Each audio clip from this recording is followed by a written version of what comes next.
उनका धम्म का अनुभव हम सप्तबोधांग के उपेक्षा इसके अंतर्गत सुनने वाले हैं। तो मैं आदरणीय धम्मचारी जी से अपनी ओर से तथा आप सबकी ओर से विनंती करता हूं कि वो हमें धम्म देशना दे। ऑनलाइन पर उपस्थित सभी भाइयों और बहनों, सभी को नमो बुद्धाय, जय भीम। आप सभी लोगों का आज के प्रवचन के लिए मैं हार्दिक स्वागत करता हूं। अपेक्षा करता हूं कि आप सभी लोग अपने घरों में स्वस्थ और सुरक्षित होंगे। और सुगत प्रिय जी को बहुत बहुत धन्यवाद देता हूं कि उन्होंने मेरा परिचय कर दिया। और जो श्रृंखला चल रही है त्रिरत्न बौद्ध महासंघ उत्तर और पूर्व नागपुर की ओर से सप्त बोधांग की, उसका आखिरी प्रवचन उपेक्षा के ऊपर देने के लिए मैं यहाँ उपस्थित हूँ। अब तक आपने एक से बढ़कर एक ऐसे 6 प्रवचन सुने हैं। अनेक अनुभवी लोगों ने अपने अनुभव को आपके साथ साझा करने का प्रयास किया है। और जैसे जैसे हम इस सप्त बोधांग में, बोधि के अंगों में आगे बढ़ते हैं, वैसे वैसे वो कठिन हो जाता है। और वैसे देखा जाए तो आज का मेरा विषय सबसे कठिन है। ऐसा कहते हैं कि उपेक्षा के बारे में या जो भी बोधि के अंग जैसे जैसे हम आगे बढ़ेंगे, वैसे उसके बारे में कहना कम है, अनुभव करना ज्यादा है, चिंतन करना ज्यादा है।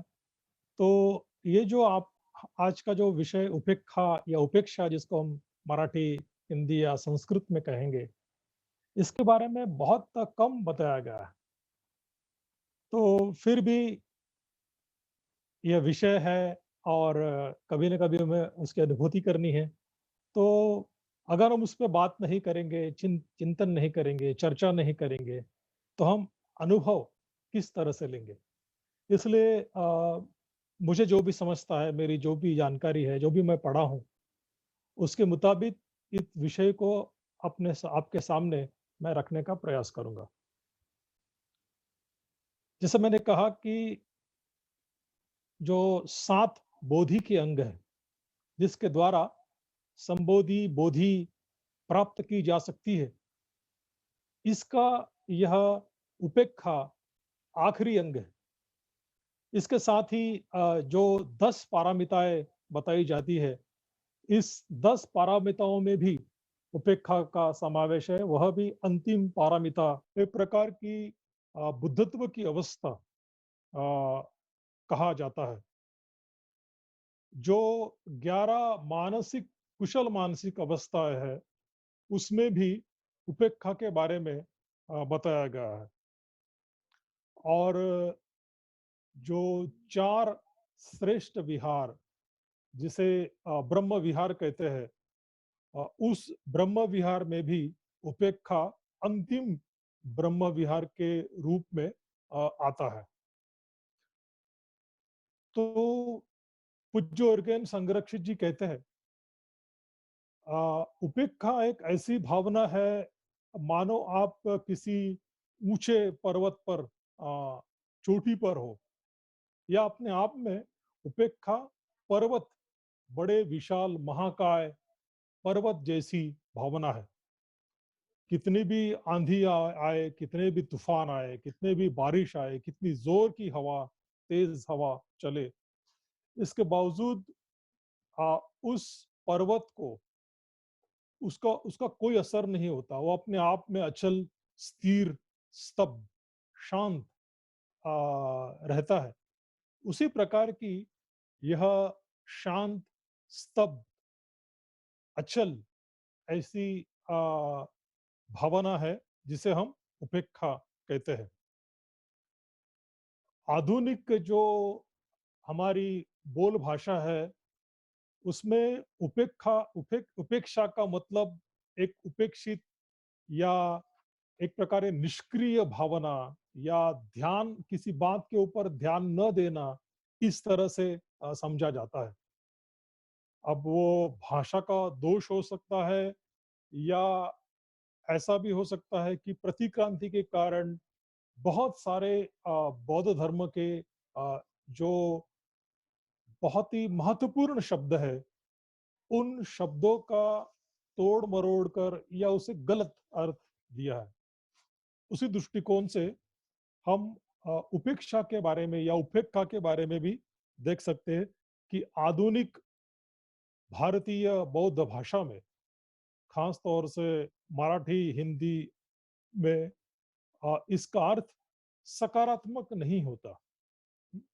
लेकिन इसके बावजूद बौद्ध धर्म में उपेक्षा भावना को बहुत ऊंची मानसिक अवस्था, एक प्रकार के ध्यान की अवस्था करके दिखाया गया है। आचार्य बुद्ध घोष कहते हैं कि अगर हमें उपेक्षा या उपेक्षा समझनी है, तो हमें तीसरे ध्यान की अवस्था में जाना पड़ेगा, जहां केवल सुख और एकाग्रता की भावना होती है। वहां जाकर एक प्रकार से हमें यह उपेक्षा या उपेक्षा भावना समझनी होगी। इस भावना में, उपेक्षा में, हमें बहुत ज्यादा भावनिक प्रेरणा की जरूरत नहीं होती, क्योंकि यह अपने आप में संतुलित, स्थिर, परिपक्व, अचल, धैर्यशील ऐसी भावना है, जिसका आधार विकसित मैत्री, करुणा, मुदिता है। विकसित मैत्री, करुणा और मुदिता के आधार पर ही यह उपेक्षा भावना बताई जाती है। उपेक्षा भावना में गहरा चिंतन भी शामिल है, जिसे हम इंसाइट जिसको हम कहेंगे या अंतर्दृष्टि कहेंगे, यह भी उपेक्षा के बारे में के साथ हम प्राप्त कर सकते हैं।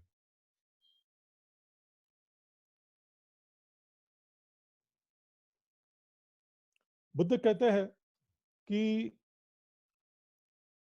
अगर हमारे मन को समझना है, हम जो आज है उसे समझना है, तो हमें भूतकाल में किए गए कर्मों को हमें देखना पड़ेगा, और भविष्य में हम कैसे होंगे यह जानने के लिए वर्तमान में हम क्या कर रहे हैं, इसके बारे में हमें देखना होगा। हमारा स्वभाव क्या है, किस तरह से कर्म है, यह हमको देखना पड़ेगा। क्योंकि बुद्ध कहते हैं कि कर्म के कारण ही हम बने हैं। ऐसा कहते हैं कि कर्म के गर्भ से ही हमारा जन्म हुआ है, कर्म ही अपना वारिस है। जो भी वर्तमान है और जो भी भविष्य काल जो आने वाला है, वह दोनों बातें, यह हमारे कर्म के ऊपर आधारित होता है। अक्सर हम जीवन जीते वक्त बहुत सारी चीजें हमारे साथ घटती है, और हमारे पास एक प्रकार से विकल्प है कि हम उसे प्रतिसाद दे या प्रतिक्रिया दे। उपेक्षा भावना यह प्रतिसाद और प्रतिक्रिया, इसके ऊपर की भावना है कि सुख आए या दुख आए, सुख की अनुभूति हो या दुख की अनुभूति हो, एक निचल निश्चल शांति, स्थिरता, इस तरह से उपेक्षा भावना बताई गई है। बुद्ध कहते हैं कि हम जो भी कार्य करेंगे, उसका परिणाम है, जिसे एक प्रकार से प्रतीत्य समुत्पाद या कर्म सिद्धांत कहा गया है। पाली में इसको हम कहते हैं कि इदमा सति, इदम होती, इदम उपजा, इदम उपजति, इदम आसति, इदम न होती, इदम निरुजा, इदम निरुजति। यह होने से यह होता है, यह निर्माण होने से यह भी निर्माण होता है, यह नहीं होने से यह नहीं होता, और यह नष्ट करने से वह नष्ट हो जाता है। यही एक प्रकार का कर्म सिद्धांत है। और इस कर्म सिद्धांत का उपेक्षा या उपेक्षा की भावना से बहुत गहरा संबंध है। आगे हम अधिक विस्तारता से उसके बारे में हम देखेंगे।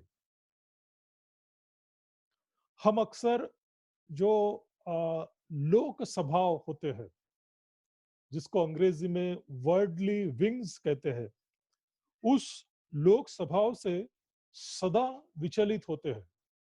अगर सुख आया तभी भी हम विचलित हो जाते हैं, दुख आया तो भी विचलित हो जाते हैं, लाभ हानि है, निंदा है, स्तुति है, कीर्ति है, अपकीर्ति है, या यश या अपयश है। तो इन जो 8 लोक स्वभाव बताए गए हैं, इन स्वभावों के कारण हम सदा विचलित होते हैं। और जैसे मैंने कहा कि उपेक्षा भावना यह अविचलित, स्थिर, शब्द, स्तब्ध, अचल ऐसी मानसिक अवस्था है। तो एक प्रकार से उपेक्षा की भावना, यह 8 जो लोक स्वभाव है, यानी सुख दुख, लाभ हानि, निंदा स्तुति, यश अपयश, या कीर्ति या अपकीर्ति, तो इन 8 लोक स्वभाव से ऊपर की ऐसी भावना है। तो फिर हमें, हमारे सामने चयन है, विकल्प है कि हमें क्या करना है। लोक स्वभाव से हम पराजित होना है, लोक स्वभाव से हमें अस्थिर होना है, या स्थिर बने रहना है। स्थिरता को समझने के लिए बौद्ध साहित्य में और एक उदाहरण बताया गया है। वह है जहरीले बाण का उदाहरण। अगर आंख में या कहीं हमें बाण लग गया तो निश्चित ही दुख होता है, लेकिन वह किसने मारा, कहां से आया, यह अगर हमें पता चलता तो हमें ज्यादा दुख होता है, दोहरा दुख होता है। तो इस तरह से हम सोच सकते हैं कि बाण किसने मारा, यह जानकर फिर हमारा शत्रु हो तो फिर ज्यादा दुख होता है। इसी प्रकार से एक उदाहरण मुझे याद आ रहा है, थ्री इडियट्स के बारे में। एक मूवी, एक पिक्चर था थ्री इडियट्स, उसमें ईर्ष्या का वह उदाहरण है। अगर अपना दोस्त फेल हो गया तो हमें बहुत दुख होता है, लेकिन अगर उसका प्रथम क्रमांक आया, वो हमसे भी आगे गया, तो ज्यादा दुख होता है। तो यह एक ईर्ष्या का उदाहरण है। तो इसी प्रकार से मान लो, अगर हमें दुख हुआ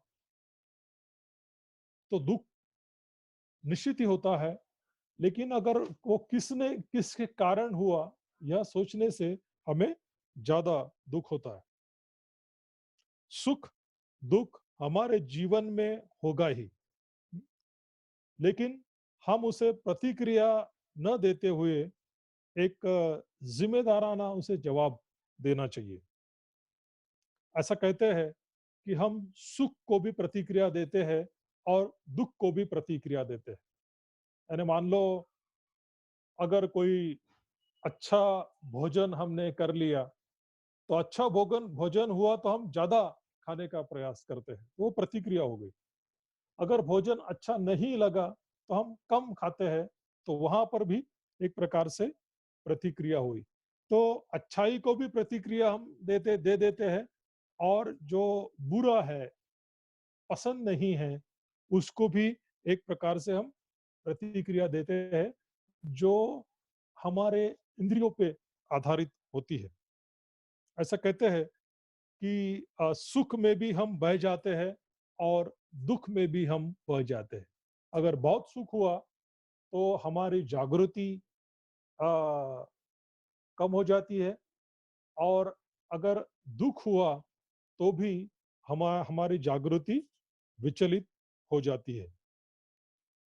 शील का आचरण, ध्यान का अभ्यास, कल्याण मित्रता, चिंतन, यह सारी बातें हमें स्थिरता प्रदान करती है। और एक प्रकार से उपेक्षा का यही आधार है। हम जितना अधिक ध्यान साधना करेंगे, जितना हम अधिक अच्छी कल्याण मित्रता विकसित करेंगे, जितना हम अधिक गहरा चिंतन करेंगे, धम्म को हम समझने का प्रयास करेंगे, उतनी मानसिक स्थिरता हम प्राप्त कर सकते हैं, क्योंकि उपेक्षा यह एक हमारी मन की अवस्था है। मन की स्थिर, अचल और शांत ऐसी अवस्था है। तो एक प्रकार से जिस तरह से मैंने बताया कि हम लोक स्वभाव के ऊपर हमें उठने का प्रयास करना चाहिए, अ, और साथ ही सुख और दुख इसके ऊपर हमने उठने का प्रयास करना चाहिए। उसके साथ ही हम हमारी जो पसंद और नापसंद है, अच्छा लगना और अच्छा नहीं लगना, इसके ऊपर भी हमने उठने का प्रयास करना चाहिए, एक अभ्यास करना चाहिए कि कोई भी मानसिक अवस्था हमारी निर्माण हो, खुशी हो, गम हो, सुख हो, दुख हो, तो हम स्थिर, शांत बनने का हम प्रयास करें। हम जो अपेक्षा करते हैं, वैसा नहीं होता। हम लोगों से अपेक्षा करते हैं, परिस्थिति से अपेक्षा करते हैं, चीज़ों से हम अपेक्षा करते हैं और वैसा नहीं होने के कारण हम प्रतिक्रिया देते हैं, हम रिएक्शन देते हैं। तो हमें प्रतिक्रिया नहीं देने की है, तो एक प्रकार से हमें प्रज्ञा बढ़ानी पड़ेगी, हमारी समझ बढ़ानी पड़ेगी। अ, तो उस दृष्टिकोण से हम सारी कठिनाई के ऊपर हम काम कर सकते हैं। अगर हम सकारात्मक हैं, अगर हम जागरूक हैं, अगर हम समझदार हैं, तो हमारे पास चीज़ें नहीं हैं या हमारे मन के मुताबिक चीज़ें नहीं हैं, फिर भी हम अस्थिर नहीं होंगे। हम संतुलित अ, रह सकते हैं। इस दृष्टिकोण से संतुलित रखने का प्रयास हम कर सकते हैं, उसी से उपेक्षा निर्माण होती है। हमें बहुत जागृति और सकारात्मकता की ज़रूरत है। हमें एक प्रकार से समता की ज़रूरत है, स्थिरता की ज़रूरत है और जितनी समता हमारी गहरी होगी, जितनी निश्चल शांति हमारी गहरी होगी, उतनी हमारी उपेक्षा निर्माण हो सकती है। तो यह जो उपेक्षा या उपेक्षा की भावना है, वह अपने आप निर्माण नहीं हो सकती। जिसे हम उसे कल्टीवेट या विकसित हमें करना होगा। जिस तरह से मैंने कहा कि अगर हम अधिक एकरूपता विकसित करते हैं, अधिक हम सकारात्मकता निर्माण करते हैं, हम समता की भावना निर्माण करते हैं, तो उतनी ही उपेक्षा, उतनी ही स्थिरता, उतनी ही शांति हम अपने आप में, अपने मन में निर्माण कर सकते हैं।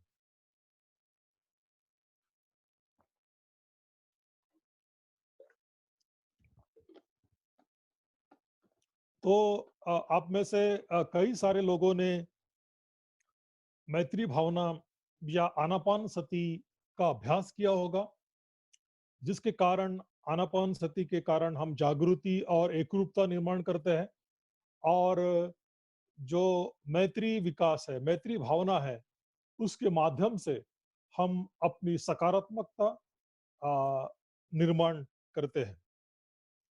तो उसी प्रकार से जो 4 ब्रह्म विहार है, उस 4 ब्रह्म विहार में हर एक जो ब्रह्म विहार है, फिर मैत्री हो, करुणा हो, मुदिता हो, उपेक्षा हो, वह किस तरह से हम विकसित कर सकते हैं, किस तरह से हम अभ्यास कर सकते हैं, इसके बारे में बताया गया है।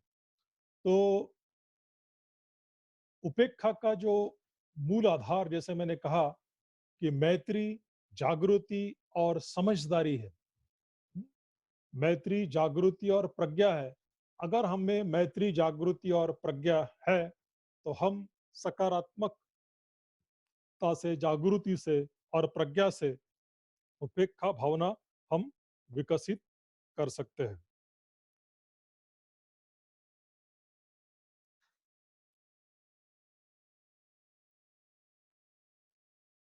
उपेक्षा भावना फिर वो स्वयं के बारे में हो, एक प्रकार से हम जिन लोगों के साथ रहते उनके साथ हो, या किसी अजनबी या अन्य लोगों के बारे में हो। तो उस दृष्टिकोण से अगर हमें मैत्री है, जागृति है, और खास तौर से हमें संस्कारिता देखनी होगी कि जो मैंने प्रतीत्य समुत्पाद के बारे में बताने का प्रयास किया, कर्म सिद्धांत के बारे में मैंने बताने का प्रयास किया कि हम जो भी है, जो भी हमारे साथ हो रहा है, वह हमारे कर्म का परिणाम है। इस दृष्टिकोण से हमें देखना, और हमने प्रतिक्रिया नहीं देनी। नित्य रूप से मैत्री, जागृति, सुख और दुख, और उसके ऊपर प्रज्ञा से चिंतन, ऐसा हम करते रहेंगे तो निश्चित ही हम में एक प्रकार से उपेक्षा की भावना निर्माण हो सकती है। कि जैसे कि कहा मैंने कि मैत्री और जागृति है, सुख आया तो स्थिर बने रहे, दुख आया तो स्थिर बने रहे, उनके कारणों को हम समझने का प्रयास किए, या जो कुछ भी हमने कर्म किया है या अन्य लोगों ने भी जिस प्रकार से कर्म किया है, उस कर्म को देखे, उसके ऊपर चिंतन किए करे, तो उस दृष्टिकोण से उपेक्षा भावना हम में निर्माण हो सकती है। तो आज की जो कोरोना की जो परिस्थिति है, बहुत सारा लोग पीड़ित है, दुखी है, लेकिन हम क्या कर सकते हैं? यानी हम जितना संभव हो, हम तो बाहर नहीं जा सकते। अगर हम आर्थिक रूप से अगर किसी को मदद कर सकते हैं तो वो हमने करना चाहिए। किसी को कोई अनाज देकर या कोई चीजें देकर अगर दान करना है तो हम दान कर सकते हैं।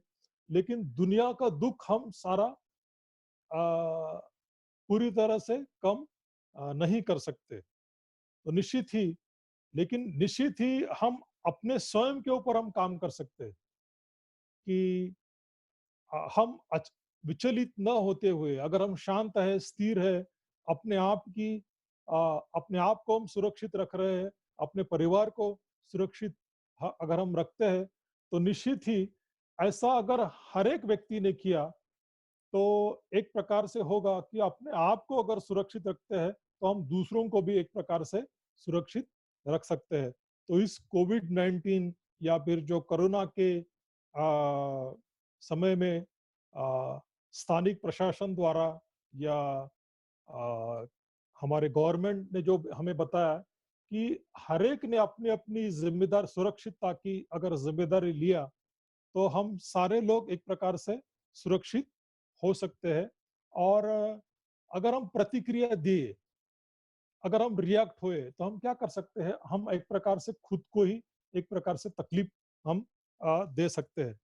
तो इस कठिन परिस्थिति में अपने आप को संभाल के रखना, अपने आप को सकारात्मक रखना, अपने आप की स्थिरता बनाए रखना, यह अपने हाथ में है, और वह चीज़ हमने करने का प्रयास करना चाहिए।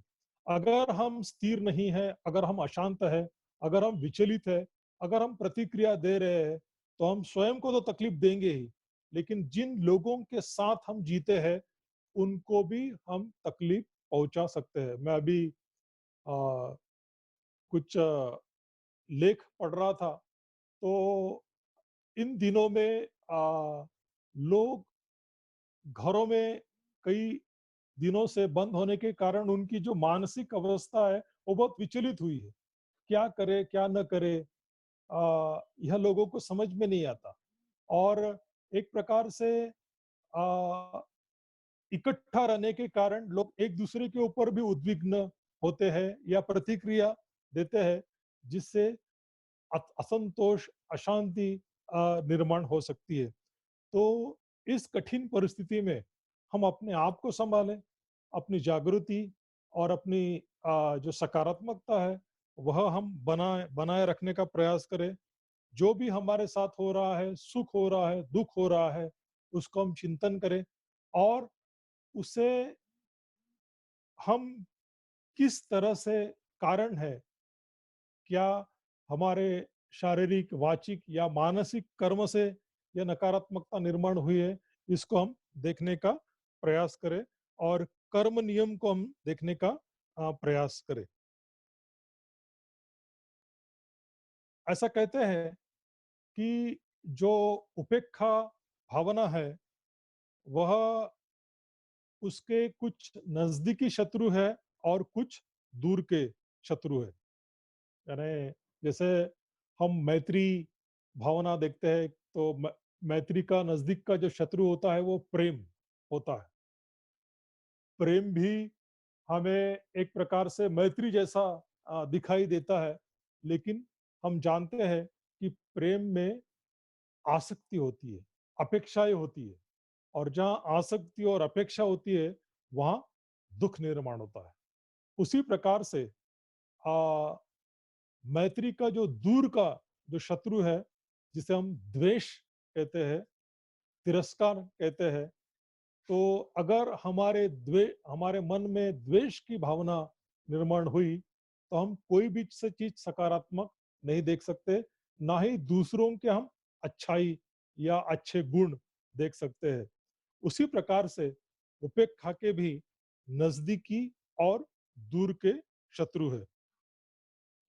तो उपेक्षा के जो नज़दीकी शत्रु हैं, उसे उदासीनता, रुचि का अभाव, निष्क्रियता या सक्रियता की कमी, इस तरह हम से देख सकते हैं।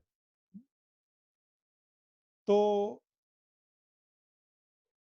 एक प्रकार की उदासीनता, जाने दीजिए मुझे क्या करना है, अभी दुनिया में इतना दुख है, मैं क्या कर सकता हूँ। इस प्रकार की उदासीनता या निष्क्रियता यह उपेक्षा नहीं है। उपेक्षा, जैसे मैंने कहा कि मजबूत मैत्री, जागृति, गहरी जागृति, सुख दुख और चिंतन करना, प्रज्ञा जिसको हम कहेंगे, कि प्रज्ञा से इन दोनों भा, भावनाओं की तरफ देखना, सुख और दुख और कर्म और उसके परिणाम क्या है, इसके बारे में देखना। तो इस दृष्टिकोण से हम सोच सकते हैं। लेकिन निष्क्रिय होना, कुछ भी ना करना, जाने दीजिए, सुख आ रहा है कोई बात नहीं, दुख आ रहा है कोई बात नहीं, मुझे क्या लेना देना, मैं तो ठीक हूँ। या दूसरों का भी सुख और दुख देखकर कोई प्रतिक्रिया न देना। जैसे मैंने कहा कि यह उपेक्षा जो भावना है, वह एक ऊंची मानसिक अवस्था है। ब्रह्म विहार का चौथा ब्रह्म विहार है। पारमिताओं में 10वीं पारमिता है। सप्त बोधांग में भी यह आखिरी आता है। यानी समाधि के बाद ऋषि प्रीति पशब्दी, समाधि के बाद आने वाली यह मानसिक अवस्था है। तो यह अपने आप में बहुत ही सकारात्मक, बहुत ही ऊंची, बहुत ही स्थिर बुद्धत्व की अवस्था जैसी, जिसमें प्रज्ञा है, बहुत सकारात्मकता है, जागृति है, इस प्रकार की भावना है। तो फिर यह भावना निष्क्रिय कैसे हो सकती है? उदासीन कैसे हो सकती है? अगर हम बुद्ध गुणों का विचार करते हैं, तो ऐसा कहते हैं कि बुद्ध कोई भी परिस्थिति है, कितनी भी कठिन परिस्थिति आए, फिर वो सुख की हो या दुख की हो, अपने आप को बहुत स्थिर, शांत, अचल, जैसे मैंने शुरुआत में कहा कि यह मानसिकता अपने आप में एक पर्वत के जैसे है, अचल पर्वत के जैसे है, कि कितनी भी आंधी आए, कितनी भी तूफान आए, कितनी भी जोर के हवा आए, बारिश आए, उसका उसके ऊपर कोई असर नहीं होता। उसकी जो स्थिरता है, वैसी ही बनाई बनी रहती है। तो उपेक्षा उदासीनता नहीं है, उसमें उदासीनता में नकारात्मकता होती है, निष्क्रियता में भी आलस्य होता है।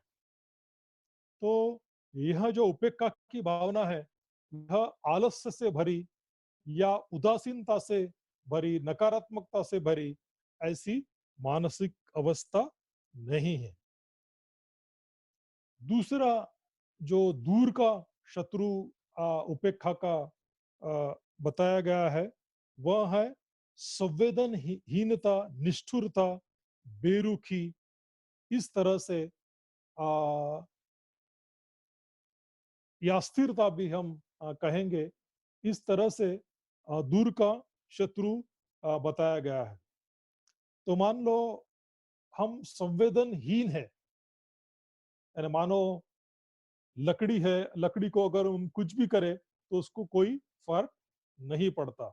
एक प्रकार से अमानवीय जिसको हम कहेंगे, उसका कोई असर नहीं होता। निष्ठुर जिसको हम कहेंगे, संवेदनहीन कहेंगे, बेरुखी कहेंगे, यह उपेक्षा नहीं है। उपेक्षा में जैसे मैं बार बार मैं कहने का प्रयास कर रहा हूं कि उपेक्षा में मैत्री, करुणा, मुदिता, प्रज्ञा, जागृति, यह सारी भावनाओं का एक प्रकार से मिलाप है। उस दृष्टिकोण से अपने आप में बहुत शक्तिशाली ऐसी मानसिक अवस्था है। तो इस उपेक्षा के 3 स्तर बताए गए। जैसे मैंने कहा कि यह जो उपेक्षा भावना है वो ऐसे ही अपने आप निर्माण नहीं होती, वह धीरे धीरे हमें फिर ध्यान साधना के माध्यम से, प्रज्ञा का विकास करने के माध्यम से, मैत्री के माध्यम से यह उपेक्षा हम विकसित कर सकते हैं। तो इसके 3 स्तर बताए गए। पहला जो स्तर है उपेक्षा का, वह है हमारे मन की संतुलितता या स्थिरता जिसको हम कहेंगे, जो हमने प्रयासों से प्राप्त की है और वहाँ अब भी प्रयास करना जरूरी है। खास तौर से मैं बताने का प्रयास करूंगा कि जब हम ध्यान की अवस्था में होते, जैसे बुद्ध घोष कहते हैं कि यह उपेक्षा की भावना जो हमारी तीसरी ध्यान की अवस्था है, उसमें हम अनुभव कर सकते हैं। तो खास तौर से अगर हम 5 निवरणों पे अगर हम काम कर रहे हैं, निवरणों के ऊपर हमने काम किया, जो भी हमारा काम छंद है, द्वेष है, अस्थिरता है, उसके ऊपर आलस्य है, शंका है, इसके ऊपर हमने क्या काम किया और हमारे मन में इनका अस्तित्व नहीं है, और जो भी हम आलंबन है, फिर श्वास का आलंबन हो, आनापान सती हम कर रहे हो, या मैत्री का आलंबन हो, मैत्री हम कर रहे हो, हमने 5 निवरणों के ऊपर कार्य किया और एक प्रकार के स्थिरता हमने प्राप्त की, तो कुछ हद तक यह उपेक्षा की झलक हम अपने ध्यान की अवस्था में प्राप्त कर सकते हैं। और यह मानसिक अवस्था बनाए रखने के लिए हमें प्रयास करना पड़ता है। तो यह हो गई उपेक्षा की पहली अवस्था की, जो एक प्रकार है निवरणों के ऊपर की वो अवस्था है, जहां प्रयास करना, शांति है, स्थिरता है, लेकिन वह स्थिरता बनाए रखने के लिए, वह शांति बनाए रखने के लिए हमें कुछ प्रयास करने पड़ते हैं, हमें अभ्यास करना पड़ता है, हमें जो वीर्य जिसको हम कहेंगे वह उपयोग में लाना जरूरी होता है। तो यह उपेक्षा की पहली अवस्था है। दूसरी अवस्था है उपेक्षा की, जहां हमारा जो मन है वह पूर्ण रूप से स्थिर है। मानो कोई सागर का जो पानी, लहरें नहीं है, पूर्ण स्थिर है और हम गहरा उसमें देख सकते हैं। इस तरह से उपेक्षा की यह दूसरी अवस्था है, निश्चल शांति की या स्थिरता की, जहां हमें बहुत प्रयास नहीं करने पड़ते। पहली जो उपेक्षा की भावना हमने देखने का प्रयास किया कि वह 5 न्यूरॉनों के ऊपर की जिस प्रकार से ध्यान में हमारी अवस्था होती है, स्थिरता की, शांति की अवस्था होती है, लेकिन वह बनाए रखने के लिए हमें प्रयास करना पड़ता है। ये दूसरी जो उपेक्षा की अवस्था है कि यहाँ हमें बहुत ज़्यादा प्रयास नहीं करने पड़ते। हुँ? एक प्रकार से अ, हमारी शांति एक सहज निर्माण होती है और जिस तरह से झरनों से सकारात्मकता बह रही है, झरनों से पानी भीतर आ रहा है, उस प्रकार की यह उपेक्षा हम देख सकते हैं। और तीसरी जो उपेक्षा अपने आप में इससे भी विकसित ऐसी भावना है। ये 3 उपेक्षा के जो स्तर मैं बताने का प्रयास कर रहा हूँ, यह एक के ऊपर एक ऐसे विकसित स्तर कहे जाते हैं। तो यह जो तीसरा स्तर है उपेक्षा का, यह है अपने आप में सहज प्रवृत्ति। यहाँ हमें कोई प्रयास करने की ज़रूरत नहीं है। एक प्रकार से उपेक्षा या उपेक्षा हमारा एक सहज स्वभाव है। कोई भी हमें हिला नहीं सकता या कोई भी हमें अस्थिर नहीं कर सकता। ऐसी मानसिक अवस्था जिस प्रकार से भगवान बुद्ध ने संबोधि प्राप्त की, कई मार उनके सामने आए, लेकिन कोई भी हिला नहीं सका, कोई भी पराजित कर नहीं सका। वह बोधि वृक्ष के नीचे वज्रासन पर निश्चल, सुदृढ़ और अचल ऐसे बने रहे।